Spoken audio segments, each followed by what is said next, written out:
So good afternoon to all again. This is the session 3 of the second Southeast Europe and East Med conference. This is Angelos Athanasopoulos again, Editor-in-Chief Politics from newspaper Vima in Athens, Greece. Our session is called US Commitment to the Western Balkans. I would like to welcome three very good friends and analysts. First of all, Deputy Assistant Secretary at the Bureau of Europe and Eurasian Affairs at the US State Department, Mr. Matthew Palmer. Sir, nice to see you again and talking to you. Great to see you. Thank you very much. Mr. Angelos Syrigos, first of all, a good friend, Associate Professor of International Law and Foreign Policy, and today an MP with the New Democracy Party in Athens. Mr. Syrigos, nice to see you again. And Mr. Daniel Vajdich, excuse me, sir, if I mispronounce your name, non-resident senior fellow and president to Yorktown Solutions in the Atlantic Council in the United States. So, time is short. I would like to start with the Deputy Assistant Secretary Palmer. Sir, you have 5 to 6 minutes at your disposal to present your views and your initial statement, and then I will give the floor to Mr. Syrigos and Mr. Vajdich. So, please, the floor is yours. Terrific. Thanks to you. Thanks, as always, to the organizers of the Delphi Economic Forum for hosting this. You've had some outstanding speakers already, and I'm honored to be included among them. The consistent United States vision for the Western Balkans across successive administrations, Democratic and Republican, has been and will remain centered on a region at peace with itself and its neighbors, a region that is stable, prosperous, and integrated into the European family of nations, European institutions, and Euro-Atlantic institutions. This means membership in the European Union for all, and NATO membership for all those who aspire to join and make the reforms that are necessary in order to do so. What gives me hope is that this is not just the vision of the United States for the Western Balkans. It is nearly indistinguishable from what our European allies and partners also want. And even more promising is that it is a vision explicitly articulated by the countries of the Western Balkans themselves. This common vision is our collective strength. Despite the challenges of a global pandemic, 2020 has seen some positive progress, results of our collective strength. The June 5th electoral reform agreement in Albania, facilitating an agreement to hold the first elections in Mostar in a dozen years. In March, we welcomed North Macedonia in as the 30th member of the NATO alliance, some short 3 years after we welcomed Montenegro as the 29th. We welcome the appointment of Miroslav Lajcak and applaud the EU and Croatia hosting the successful Zagreb summit in May. We also welcome the Commission's economic and investment plan aimed at mobilizing over 9 billion euros to spur economic growth throughout the region, and its commitment to ensure that the fast flow of essential goods through the region's green lanes is expanded to include the European Union. For our part, we expanded our investments in the region through the International Development Finance Corporation, the DFC office in Belgrade. It is important that US-EU coordination is robust on finance and energy projects, and that our commitment to ensure the growth across the region is maintained and sustained. One of the year's most significant decisions was the one made by the EU to open accession negotiations with North Macedonia and Albania. It's important that this moves forward.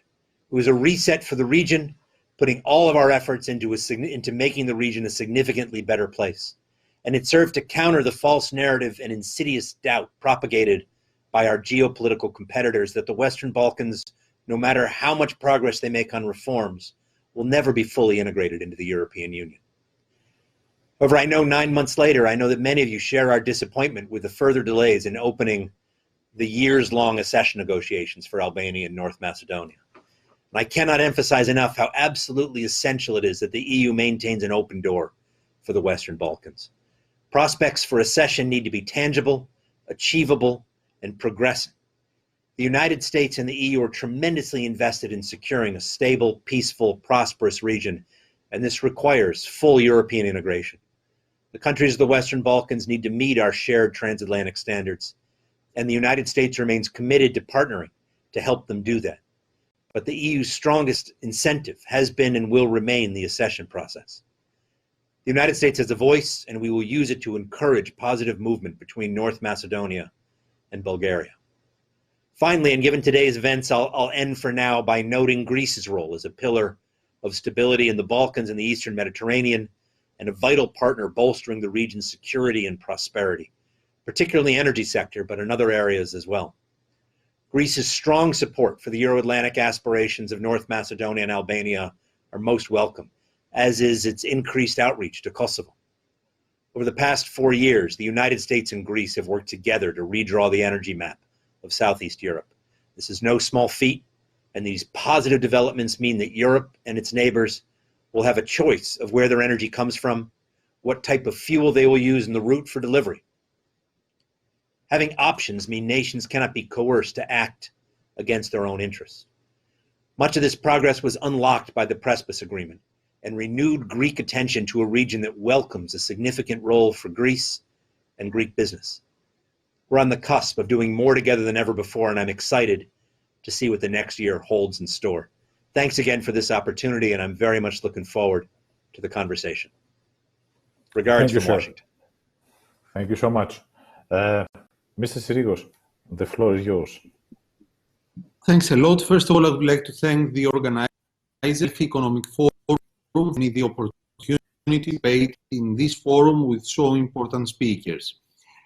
Back in the 80s, when Greece entered the European Union, the EEC as it was at that time, if we were seeing the map of the EEC, Greece was an island to the east of Western Europe with no borders to the north. Then, after the end of the war, we discovered the existence of Balkans, and Balkans became synonymous with the worst dreams of the First and the Second World War. Then we changed the name and we called the area Southwestern Europe. We thought that if we baptized it with a different name, it would give us the opportunity to see it from a different angle. Then today, at the end of the day, we use the word expression Western Balkans, which describe the area which is the most problematic of all Balkans. I believe that we have two problems now with this. The one is political and has to do with the fight between the Serbian and the Albanian element. After the NATO intervention in 1999, the element feels that it has triumphed in the area, whereas the Serbian element feels humiliated. And as long as this continues, it is difficult to have real peace in these lands. The second problem, I believe, has to be faced as soon as possible by the European Union and the United States, has to do with the organized crime groups. If I remember well, there was a report last July by the Global Initiative Against Transnational Organized Crime, which described that the crime gangs from the Western Balkans have expanded in Latin America, in Western Europe, in Turkey, and they become key international players which manage to interfere with politics, to influence politicians, and this is something that we have to see in the near future, because quite often you have the feeling that you do not speak with the politician, but with the gangs who are behind him. This is more evident in areas like Albania and Montenegro, but you can see it in the whole area, and especially Kosovo. So I believe this is the first thing that we'll have to do in the near future. Try to face and stop all these crime gangs which try to control politics. Integration to NATO and to the European Union offers stability in the area, and this is a common target that we have to follow in the near future for all the countries of the area. 3 minutes and 30 seconds. Thanks.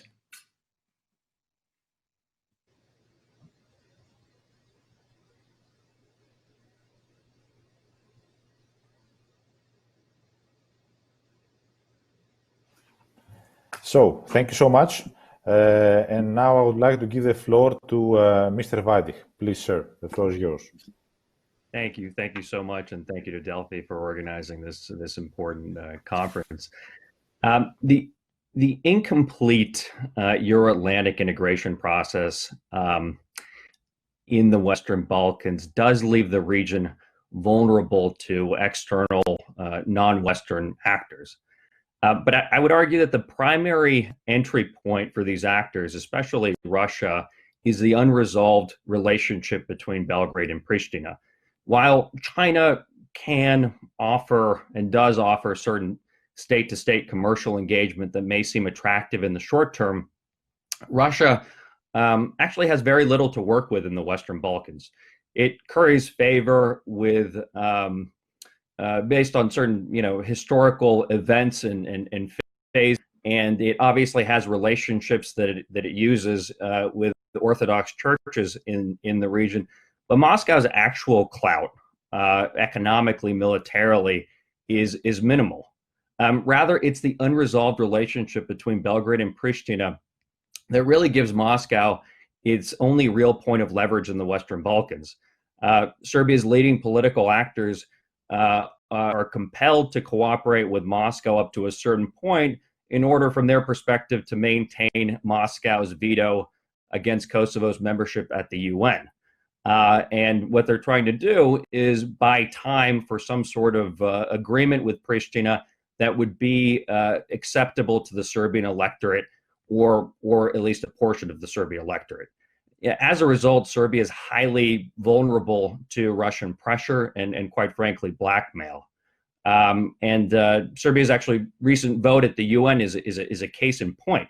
Belgrade voted with Russia against a resolution condemning the militarization of Crimea, Ukraine's Crimea Peninsula. I talked to a number of Serbian officials about this, and they said, look, Russia tied our vote at the UN to their votes at the UN regarding Kosovo. We didn't have a choice, and this isn't our geopolitical orientation. But what's incredible is that Russia's pressure in Serbia is so intense that it causes Belgrade to make decisions that aren't consistent with its own policies. Serbia has reiterated its support for Ukraine's territorial integrity over and over again. And in reality, Belgrade views Russia's annexation of Crimea as undermining its own position vis-a-vis Kosovo. And this was made clear when then Ukrainian President Petro Poroshenko visited Belgrade in 2018. So in order to remove Russia's only real point of leverage in the Western Balkans, we have got to normalize the relationship between Belgrade and Pristina. And we have to do it in a way that is, as Das Palmer has said, sellable in both Belgrade and Pristina. If it's not sellable internally, it won't happen. Regardless of the external incentives that the United States and Europe provide, and the status quo with respect to non-Western actors in the Western Balkans is going to persist or maybe even get worse. Thank you so much, and you actually give me the opportunity to go back to Mr. Palmer and ask him a bit more about how a solution can be sellable to both Belgrade and Pristina, because we've seen lately some kind of competition between the United States and Europe on who's going to solve this difference first and who's going to solve it better. So do you think that we can now have the United States and the European Union joining forces and trying to solve this Belgrade-Pristina spat? And what are the main points of a sellable solution, in your opinion? Sure. I mean, thanks for the question. I do think the whole narrative about U.S.-EU rivalry in the Serbia-Kosovo dynamic is overblown. We've actually been working quite well and quite closely together. We have been strongly supporting Miroslav Lajcak and his process. Miroslav and I speak regularly. We have met together with the leaders from both Serbia and Kosovo. Our support for him and his effort is clear. what it is that the United States has been doing in parallel on normalizing the economic relationships, I would argue is broadly supportive of the EU efforts to reach an agreement on normalizing the political relationship. And I think that Miroslav Lajcak and his team would share that view. Going forward, we intend to stand shoulder to shoulder with our European partners in trying to move this forward. It's a tough dynamic right now. Certainly, normalizing the relationship between Belgrade and Pristina would reset the entire region, be a tremendous step forward. There is a lot of work to do in getting the countries from where they are to where they need to be. The divisions, the political divisions in Kosovo have complicated efforts for Kosovo to speak with a forceful, coherent, unified voice. We're hopeful that they can find sufficient common ground amongst themselves to empower their own negotiators in engaging in the Lajcak-led process. But we are committed to working with our European partners to advance the objective of a fully normalized relationship, ideally centered on mutual recognition. Thanks so much. Mr. Syrigos, you are considered, and this is not only a compliment, one of the best experts on Turkey in Greece. We know about Turkey and the East Med and the Aegean, but we also have Turkey and the role that she aspires to play in the Balkans. I would like to ask you, what do you think of this role? And if you think that it's disruptive in various of the fronts existing in the Western Balkans, for example, in the Belgrade, Pristina, or elsewhere? When AKP came to power in 2002-2003, they were seeing the Muslim populations, Muslim and Turkish populations in the Balkans as the best example of the Ottoman history. They were calling these elements, these populations as elements of the Ottoman history. But during the last decade, they started interfering in another way with these populations. For example, the fact that they spent tens of millions of euros to build a mosque in Tirana, to build similar mosques in various areas in the Balkans.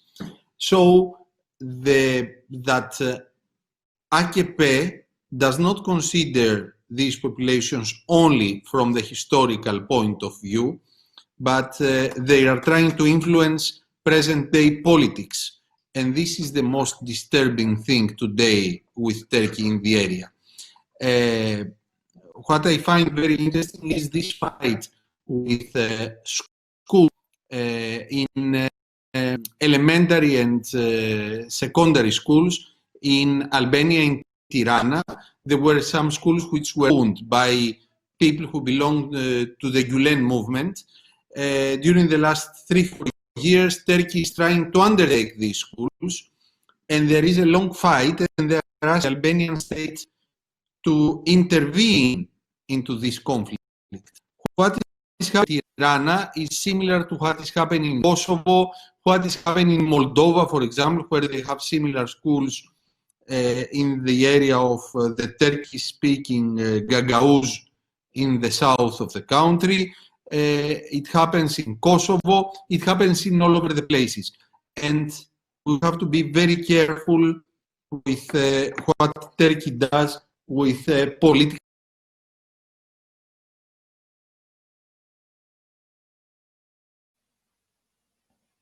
I think we lost Mr. Syrigos.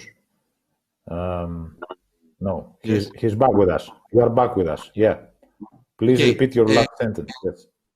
Yes, we have to be very careful with this radical Islam that Turkey promotes, not only in the Balkans, but generally in the whole area, in the Middle East, in the Arab Springs. Thank you so much. Mr. Vajdich, the last question is for you. You gave a very interesting expose, a short expose a while ago about Russia's influence in the Western Balkans, and I was wondering, what do you think about China's effort to project mainly soft power in the Western Balkans, and if you think that it's it considers the same risk like Russia? Well, I think it's a risk. It's a large risk, but it's a very different risk at this moment in time. I think it is primarily commercially driven at this point. The countries of the Western Balkans are obviously below the EU average economically in so many different ways, and are looking to upgrade their infrastructure and expand economically. It's a priority for all of them. And China, does provide certain terms and make offers in a commercial context to these countries that, private sector Western companies can't, or Western governments can't. But over the long term, the terms aren't so great. And I think the danger over the long term is that what is currently commercial becomes political over time, and that China does play a role that is similar to Russia in terms of inhibiting these countries' development politically as democracies, in terms of the rule of law, exploiting corruption, and things of that nature. We're just not seeing that right now, but that's the risk factor over the long term. And that's why it's very good that there is increasing cohesion in Europe, within the EU, and transatlantically between Europe and the United States when it comes to China, which needs to be applied to the Western Balkans as well. So, I would like to thank Mr. Matthew Palmer. Said it was great talking to you again. Mr. Angelos Syrigos for his intervention, and also Mr. Daniel Vajdich, especially for your excellent expose on Russia. And of course, I would like to thank the organizers for giving me the honor to both share this panel and also having the conversation a while ago with Mr. Conley. I would like to thank you all, and I wish happy holidays to all and a better 2021 for all of us. Thanks, and same to you. Really do appreciate the opportunity. Thank you so much. Thanks a lot. Thank you. Thank you.